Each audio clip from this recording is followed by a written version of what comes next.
Today, we're going to get into some CSS Part 2. Now, my group, last week, we had CSS Part 1. So we made an ugly website, but today we are going to make a website that has some animation factors in it. So get excited for that. I'm going to share my screen with everyone so we can all see the slides, and we're going to go through them together. As always, feel free to interrupt me if you have any questions or just drop them in the chat as they come to you. So CSS Part 2, let's get into it.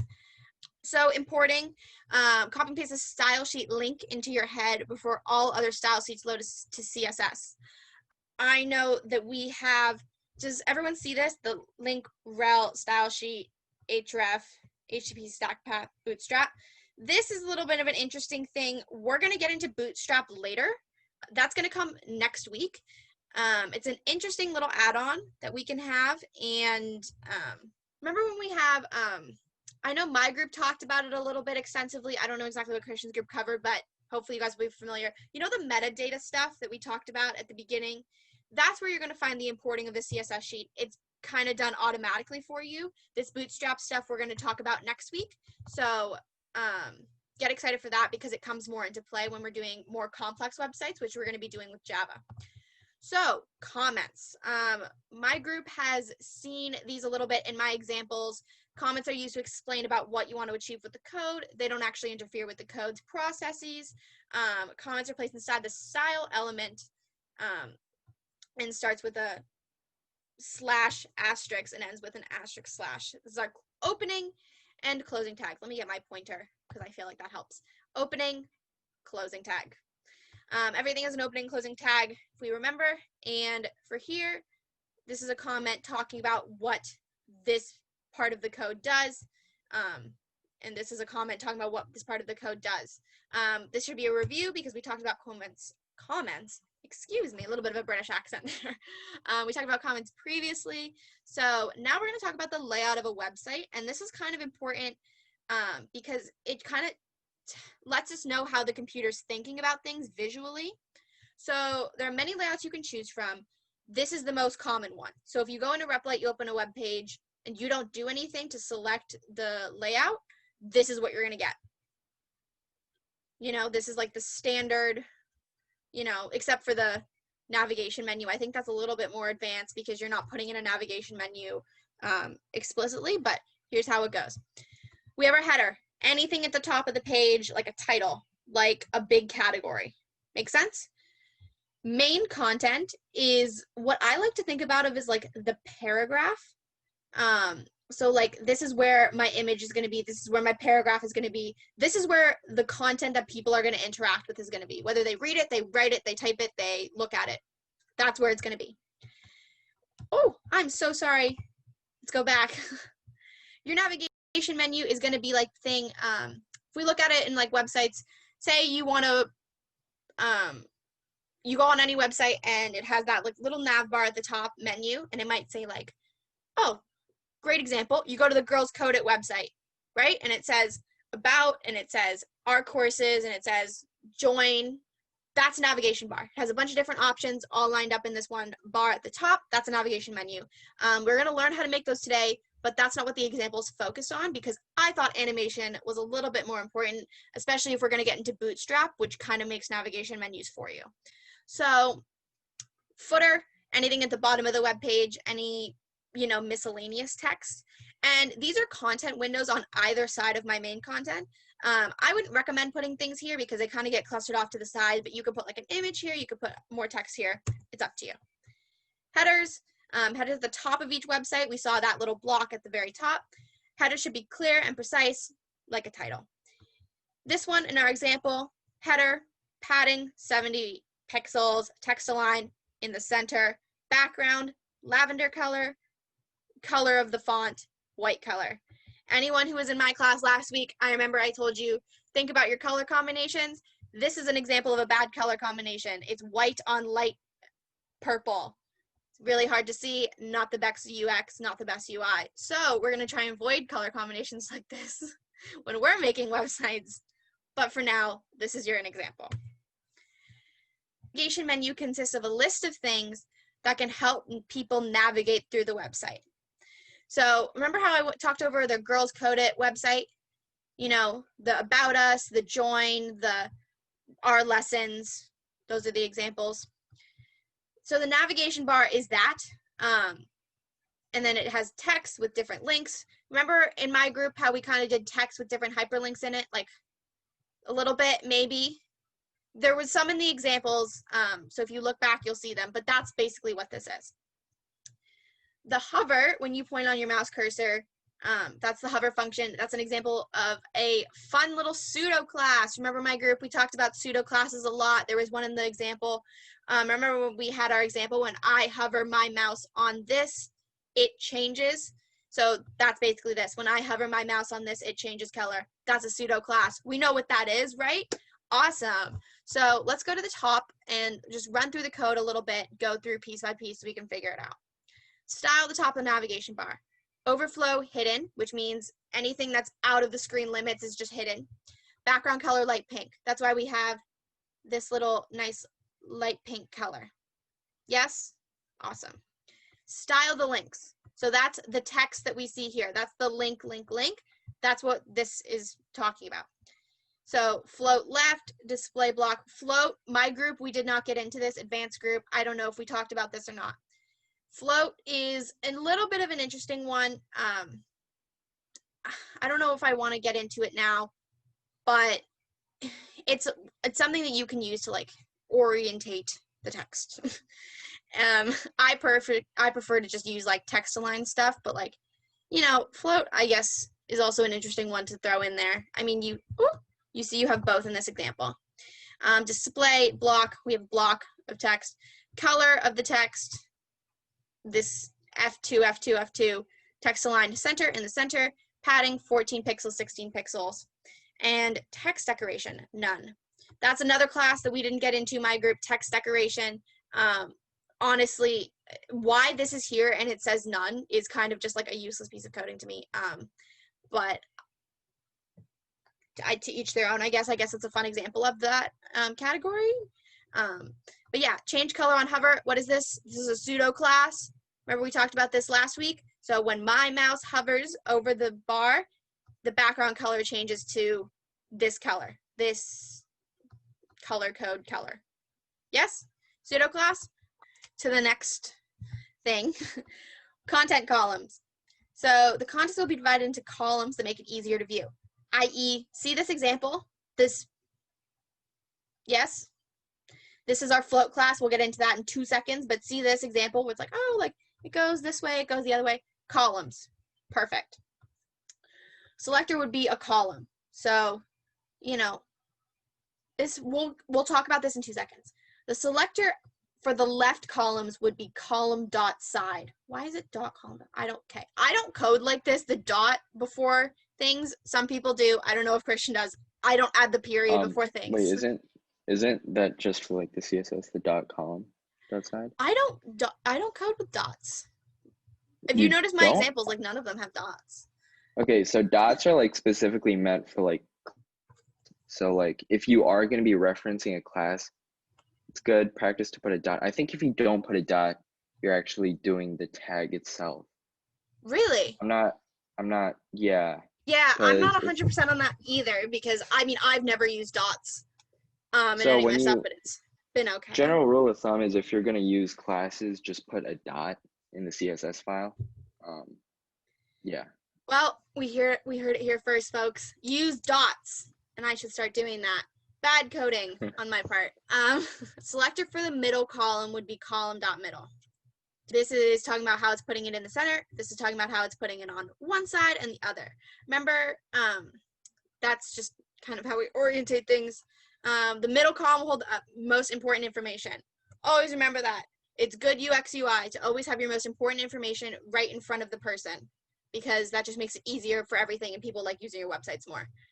The float property places the element on the left or right side of its container. That's a lot of coding jumbo. So basically, whenever you have something, it's put in a container because that's just easier for the computer to think about it. And basically, by saying float left, we want it to be on that side of its container. So like a container is basically like the area of space that the computer will allow the thing to be. And by saying float left, you're saying I want to decrease that area even more by just saying I want it to be on that side of my container, right? So if I have like a box and I put a marble in the box, the marble's probably going to go in the middle. If I was able to code that marble and I said, marble float left, the marble would go to the left side of the container. And if I said marble float right, the marble would roll to the right side of the container. But left and right column, column dot side, basically just referring to both of the side columns in their class with 25%. So like ends about there, ends about there. And the middle column is with 50%. So it takes up the rest of the width of the page here. Yes? So the containers, so like say for this one, for example, this side, my container is probably going to be right about here, that last 25%. And it's going to go whoop, that way. Or no, yes. No, it's going to float left because it wants to be on the left side. Yes. Okay. Footer. Footer often at the bottom of the page, not important information. You don't want to put like a big body paragraph down in your footer. Copyrights, contact information. Have you ever scrolled to like the really, really bottom of a web page and it's like this is an example everyone should know. So if you have ever gotten an iPhone, an iPad, an Apple Watch, whatever, you'll notice that the packaging in really, really small gray font says made by Apple in California. That's an example of like the kind of text that you would find in a footer. Nothing important. So let's ask the group, and Christian's going to monitor the chat and tell me if we have the correct answer or not. According to what you previously learned, what will be the selector of a footer? And Christian, you can just let me know if we have the correct answer in the chat. Sorry, I'm just answering another question. Give me Oh, a yeah, sec. no, totally. Take your time. So, see, I'm going to draw my little lines here. Hopefully people can see those. I'm sorry, those are not pretty. I'm not an artist. Okay, see this main content block? This is 50% of my width. This is 50%, and these are 25. These each side are 25. Sorry, this is atrocious. So these are 25, and apply that to both sides. So ditto over here. We get that from this block of code and this block of code, where it tells us that our left and right columns are 25% width, and our middle column is 50% width. That's the container. So that makes the container. So see this side? This, I'm going to outline it. This is my 25% width container for my side column. This is my 25% width container for my other side column, and I'm going to change my color. This is my 50% width container for my main content column. So I think I think it would be really beneficial if they like see how to implement it on the HTML file. So like, how do you do how do you add the class column? Because I don't. Yeah. Let me see. Hold up. Christian, do you want to try and take a stab at explaining it while I see if I can find something to show them? Yeah, I'll explain it as best as I can. So basically in your CSS file, your selectors, you're selecting the column class, right? And so you're applying whatever you put between those brackets, and you're applying that style to any element with the class of column. So that's how you're able to like split different elements onto like different sides of the page. So if I were to put dot column and then apply a style in there, anything, any element with the attribute of class equals column will have that style applied to it. Does that make sense? I hope that was a good enough I have a explanation. code example. I just searched up really quickly on the internet, but I have one that we can like look at really, really quickly. So I just found this really quick because unfortunately I don't have anything that isn't like for school that I unfortunately can't show. But this is just like a really simple example. So this one here is without a container, and this one here is with a container. And if we notice, see how it's like all like up next to the end, and it's like not pretty. But this one that's with a container, it is like it's like more centered and it's prettier. So basically, oh my gosh, where's the style sheet? Let me get the style sheet open. Yeah, it's exactly like a margin on a Google Doc. That's why Yeah. you add like padding, margins. You want to add that stuff so that things are like kind of exactly where you want them to be. Yeah, that CSS sheet is kind of a mess to like look through as an example. I thought it would be cleaner. It's not. But basically, like this is what the difference of a container makes. By putting things in a container, you're able to like move them around and make things more aesthetically pleasing. You don't need a container to make a website, but if you want to make a pretty website, containers help.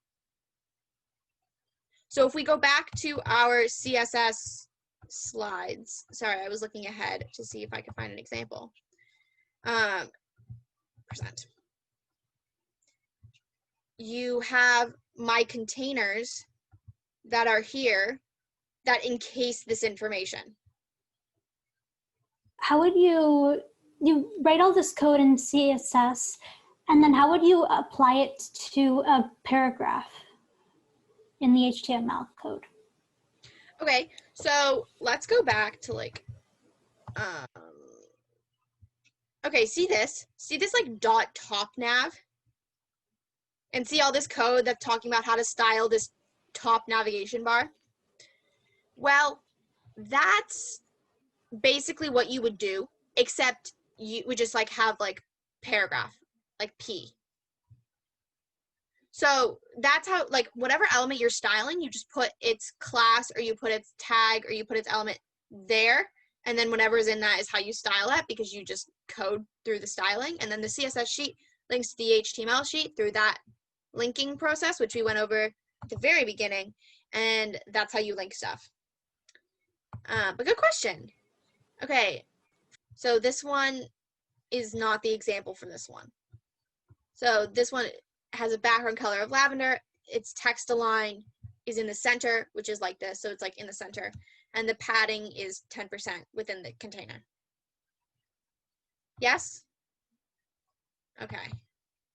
Yeah, if you're using, sorry, if you're gonna apply the style to the tag, then you would just like put whatever the tag name and then apply the style. So in this case, since the table, THTD, and yeah, all three of those are tags in HTML, you don't have to put the period or, you know, that sharp sign in front of it. You would just put the name of the tag, and then it would apply the style to anything with those tags. Does that make sense? Yeah, Christian's absolutely right. That was a really good explanation. Thank you, Christian. So the borders, this is where it gets a little fun. We're making tables now. So it's a nice way to categorize and organize data. So borders, add borders with the border property. Border collapse property makes them all collapse into one border. So that's like, say if I had like this and I wanted a border around the whole table. So see, I have like this and you have this like line on the outside. But say I wanted a border that went around the whole table, I could use border collapse to collapse the box container border with the border that goes around the whole table, just to make it pretty. Alignment, align, text left, text right, text center with the text align. So do I want, this is text align center. All of these are text align centers, but you know, it's like how you play around with it in a Google Doc. Spacing, padding adds property to white space. Color, background color. So like, what color do I want? This is pink. And what color do I want? This, purple. It's like changing colors. It's the exact same way that you would change a color for a paragraph. You know, background color, you know, text color, text align. You know, it's all of the principles that you've already learned, but now we're doing it in a table. Seems a little bit daunting, but I promise you it's not. Size, width, and height and properties modifies the size of the rows. This is a little bit new because we're dealing with a table. we don't have size as an example here, unfortunately. But a lot of the times it will like default size, which looks like what kind of happened here, where it will like give it like a decent amount of stuff, you know, to deal with. However, I want to talk about how the padding works a little bit because you see an interesting example of this here. So for the table, the padding is 10 pixels. What does that mean? So that means like around the text in the container, there's a padding of 10 pixels. And that kind of like is an area where the wording isn't allowed to be anymore. So it closes off more area. But the padding is relative to the border. Does that make sense? So like if I were to run a 10 pixel line right next to this one, but it's 10 pixels away, and I would have run that all the way around, that's my padding. So Flexbox, this one's interesting. Flexbox is a layout module which uses flex containers to make flexible, responsive layouts for your different devices and screen sizes. A fun way that I like to think about it, and it makes no sense to anyone but me, but I'm like, oh, if tables are glass containers, flex boxes are Jello, because I'm like, oh, like they like ship, like they shape shift. But that's a really bad one. I just say that because I think it's funny. So the width, the height, and the order of items in the container can change to best fit a given amount of space. You don't need to use float or positioning when using a flex box. So to make a container a flex container, to set its display property to flex. So class flex container, and then we have item A, B, C, i.e. this. Now we're gonna go, that's our HTML, yes? Our CSS, flex container, display flex, so like it's as a flex box. I wish this bar would go away. I want it to move. There's a piece of code, oh my gosh, I'm just gonna not move my mouse. See that height 150 pixels? That's basically just like saying the height of the flexible container. Yeah? So it's essentially just like a more customizable table. Like it's a table, but we can do more fun things with it to make it work for our specific needs. So if you have a whole bunch of data and you want categories and you want it to be all laid out perfectly row by row by row, you're probably going to use a table. But if you have a limited amount of space and you need to categorize, or you need to show like 2 or 3 pieces of information, I would probably use a Flexbox. So Flexbox container properties, direction, so flex direction, sorry, sets the items to display in a row or a column. Justify content, align items horizontally. This is just for this example, but you know, flex start, left, this is default, flex end, right, and center. Justify content is another way to like align things. So space around, display the items with equal spacing before, after, and in between. So like we see here, equal space in between them. And I know that if like this went on, you would probably have like an equal amount of space if you were to use space around. This is probably an example of space between, where we have the same amount of space in between each category. Align items vertically, so flex start, top, flex end, bottom, and center, and stretch fills the container, default option, and baseline aligns the aligns the items according to the text baseline. Talking is not my strong suit today. I'm so sorry about that. So here, let's go through the code line by line, figure it out. Flex container, it's a flex container. Display flex, we know it's a flex container. Flex flow, row, so it's a row, it's not a column, it's a row. Justify content, space around. So we're supposed to have the equal amount of space on all the sides, but I think that's just an issue of like the way the image was cropped. But yeah, so it's equal amounts of space all around each container. Items align center, so they're going to be in the center of their boxes, and height of the containers is 150 pixels. Yes, I know it seems a little crazy and I know it's a little daunting, but these are a lot of properties we've already talked about. It's just a little bit of a different wording for them. If you have questions about the Flex containers and this Flexbox stuff, ask. Please ask. I know it's hard. But I'm going to look in, we're going to give reactions, yes, no, maybe, how we're feeling about this. It takes a little while to like get comfortable with Flexboxes. Like even I'm not all that comfortable with them.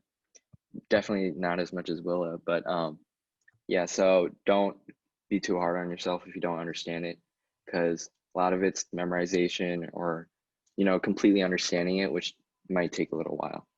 Yeah. Like for people like Christian and I who have been coding for like a decent amount of time, and I know Christian can testify to this, especially with Java. Christian's really good at Java, or sorry, JavaScript, excuse me. Thank you. But like when you code for that long, it kind of just like comes naturally, like you kind of just like remember it. And I don't want people to get too hard on themselves about this, because we're going to be talking about Bootstrap next week, which can like kind of help you do all of this for you. Not really, but like kind of. So A lot of stuff. A good portion of stuff. I mean, yeah. a lot of stuff you'll still have to know, but like it'll make your life a lot easier. Yeah, but we're getting into that next week because we thought it would be most helpful for that segment of the course. But yeah, so don't be too hard on yourself. I know it's difficult, but let's move on. Animations part 1. This is what we're getting into. This is what we're talking about today because it's the newest concept. So an animation lets an element gradually change from one style to another. So I want my box to change colors from red to blue. I want my triangle to change into a circle. These things. Keyframes. When you specify the CSS style inside the keyframes rule, the animation will change from current style to next style. Yeah? So it's like, oh, you know what it's like? It's like, this is such an old reference, but you know those movies, like those old movies, and they used to shoot them on film, and each like segment of film was like one like very small piece of it, but like if you played them really fast, it was a whole movie. It's like going from like one box to the next in the film of your animation of your website, and then it plays it all through, so it's like a movie, but it's the animation. That's what we're kind of talking about here. Each frame combined makes a moving image, right? Yeah. Yeah. So the animation name, specify a name for the keyframes element. Animation duration, specify the time that the animation can complete one cycle. That's in seconds, so 5 seconds. Animation delay, delay the animation to start. So that's like after I press run program, how long will it wait before it starts my animation? So in this example, it's 3 seconds. So after I press run, it will count 1, 2, 3, and then it will start my animation that was 5 seconds long. And animation iteration count, the number of times your animation should run. So in this case, it's 3. Yeah? So this one, we're going to go through this, changes your background color from red to yellow. That's my animation. My animation is changing my background color from red to yellow.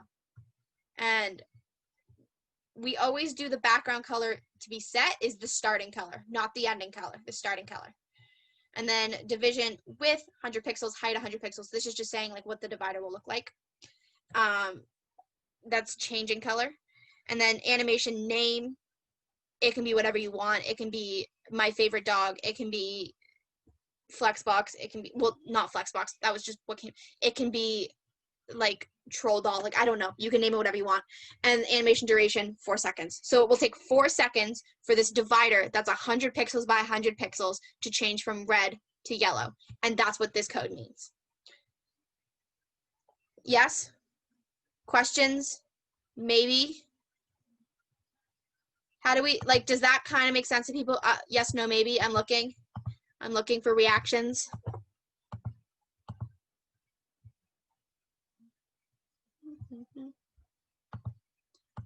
I see one thumbs up. I want to look for some more, though.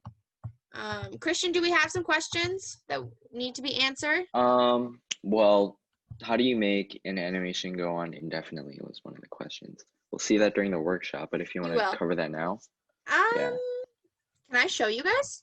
It's in the I think we should just get to the workshop because we have like 12 minutes. So yeah, that's generally, this is like the second last slide, so don't worry guys. I think, yeah, so this is the second last, oh my gosh. So this is the second last slide. Animations part 2. So direction, left, right, front, forward. Normal animation is default. It will play forwards, whatever your forwards direction is. Reverse animation is played in reverse, so backwards. So if I said my animation is from left to right, if I said reverse, it would go from right to left. Alternate, the animation is played first forwards, then backwards, so then it would go right, left, right. And alternate reverse, the animation is played backwards first, then forward. So right, left, right. Oh my gosh, Google. Animation timing function, the speed of an animation, linear, same speed, start to end, ease in, slow start. So that's like the fade in or a jump cut, basically, if you're talking about it in movie terms. So does that kind of make sense? I'm going to go to the example because their example today is relatively simple. So this is my example today. I made it. This is very simple. Who had a question about making it go indefinitely? Whoever had that question, this is the line of code I want you to focus on. Animation iteration count. This counts how many times our animation happens. Notice how it says infinite. This animation will never stop. It will keep going. It will change colors. It will go around in the circle forever. And that's how you do it. You just say infinite. Animation duration. I wouldn't recommend setting this to infinite because you will never get your end result. So animation duration, always have a time limit. Animation iteration count could be infinite. So I'm going to drop this link in the chat. I'm going to drop this link in the chat. And what are we going to do? We're going to fork it. Yes, we're going to fork it. That's the first thing we're going to do. We're going to fork it, and it's going to be great. And it's going to be a great time. So everyone, I want you to go to the animation, and I want you to go, and I want you to fork it. For you advanced people, we have a different example. This is the example we have for the advanced class. But if you want, this was done by our lovely education director, Rachel. She did an amazing job. This is like a fun little moving background, interactable text, interactable, well, animated image. This is the example that's for the more advanced class. I don't have the code for that right now. Oh, this is also our submission form for this week. So I'm going to drop that in the chat really quick.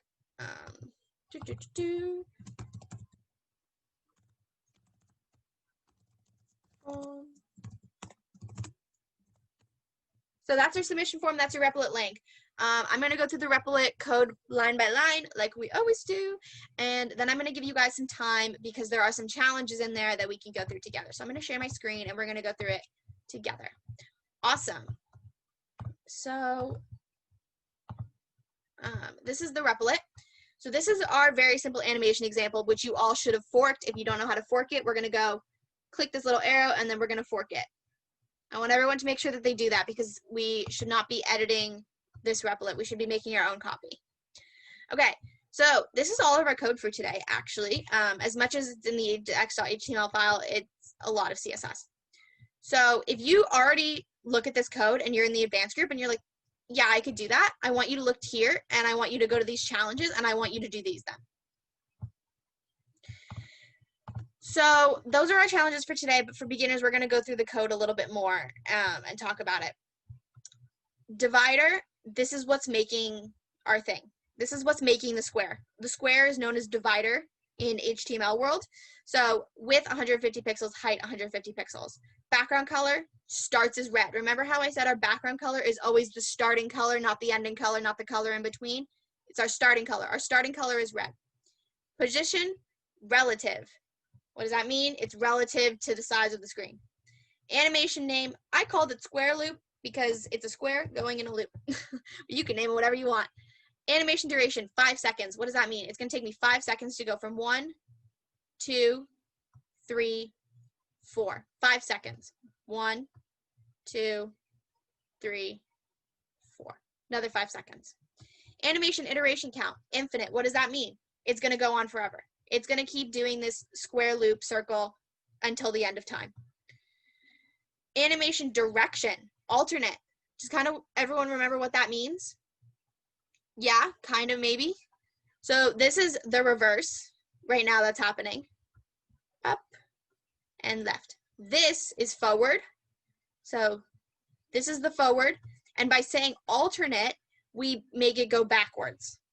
If we didn't say alternate, it would just come back up to this and it would start the same direction. It would go again. It wouldn't reverse the circle. It would only go in one direction. This is our animation. Just this. I know it looks not that scary, which is good. So keyframes, square loop. Keyframes, our animation tag. Square loop, the name of our animation.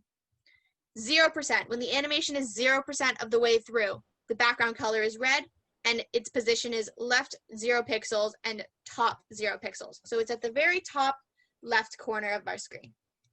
Can we do circle loops? I'm sorry. Yeah, no, go for it. Can we do like circle loops or like oval loops or different kinds of loops? Because when I typed in different, like I put circle loop and it doesn't move at all. It just stays on red. Well, here's the thing. If you change square loop to circle loop, that's not automatically going to make it a circle. You need to change that here. So let me go through this because I think that might help you. So once you have to also make sure that if you change this, like if you change this to circle loop, you also need to change this to circle loop so that they're both talking about the same thing. Okay, so let's go through here. When it says left 0 pixel, top 0 pixel, this dictates its path of travel. These like code lines, this left, top, left, top, left, top, left, top, left, top. This dictates its path of travel. So if you want to make it not go in this rectangle formation, you have to play with these pixel arrangements to make it go in a circle, to make it go in a triangle, to make it go in a square. Right now, it's traveling in a 200 pixel by 200 pixel square. So left 0 pixel, 0 pixel. Left 200 pixel, 0 pixel. Left 200 pixel, top 200 pixel, which is there. And then left 0 pixel, top 200 pixel, and left 0 and top 0, which is our starting point. So I'm going to say it through. 0, 0, 200, 0, 200, 200, 0, 200, 0, 0. 0, 200, 200, 200, 200, 0, 0, 0. It's a coordinate system. If anyone knows X and Y coordinates, I made this container 200 pixels by 200 pixels, and I'm allowing it to move within the container that's 200 pixels by 200 pixels via the coordinate system that is the pixels. This is its path of travel. This tells me what color it is. So notice how it changes color? That's because when I say the animation is 50% done, its background color is green and it's at this position. So each one of these lines tells me how far along the animation is, what color it is, and where it is.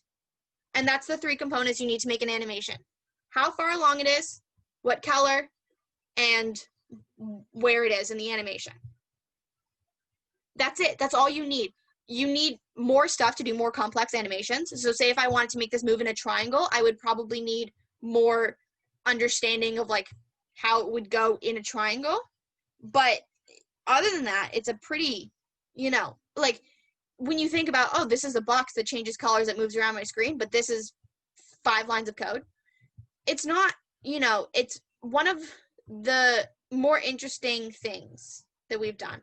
Our challenges for today is to change the square into an image, add a moving background, and add an interactable text with a pseudo class like we learned last week. I'm going to stop sharing my screen. Have a good one.